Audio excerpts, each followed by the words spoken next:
জুলাই আন্দোলন দমনে তথ্য প্রবাহ বন্ধে তৎকালীন তথ্য ও যোগাযোগ প্রতিমন্ত্রী জুনায়েদ আহমেদ পলককে ফোন করে ইন্টারনেট স্লো করার নির্দেশ দেন কার্যক্রম নিষিদ্ধ আওয়ামী লীগের সাধারণ সম্পাদক ওবায়দুল কাদের। জুলাই হত্যা মামলার প্রমাণ হিসেবে এই কল রেকর্ড ট্রাইব্যুনালে দাখিল করেছে প্রসিকিউশন। ওবায়দুল কাদেরের নির্দেশনার পর তৎকালীন প্রধানমন্ত্রী শেখ হাসিনার অনুমোদনে প্রথমে স্লো ও পরে ধাপে ধাপে বন্ধ করা হয় ইন্টারনেট। ওবায়দুল কাদের যুবলীগ ছাত্রলীগের শীর্ষ নেতা সহ 7 জনের বিরুদ্ধে জুলাই হত্যা মামলার প্রমাণ হিসেবে এই কল রেকর্ড ট্রাইব্যুনালে দাখিল করেছে প্রসিকিউশন।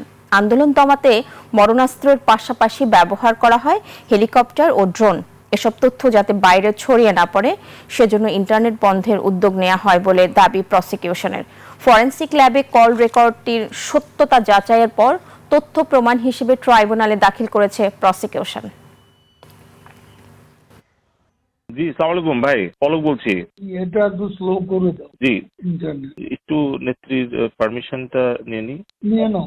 আচ্ছা ঠিক আছে, জি আচ্ছা ঠিক এটা আছে। অনেকে আমাকে বলতেছে তোমার হ্যাঁ, একটু ওই যে মানে বলা আছে তো যে উনি না বললে না মানে না ওনাকে জিজ্ঞেস করেই বলবো।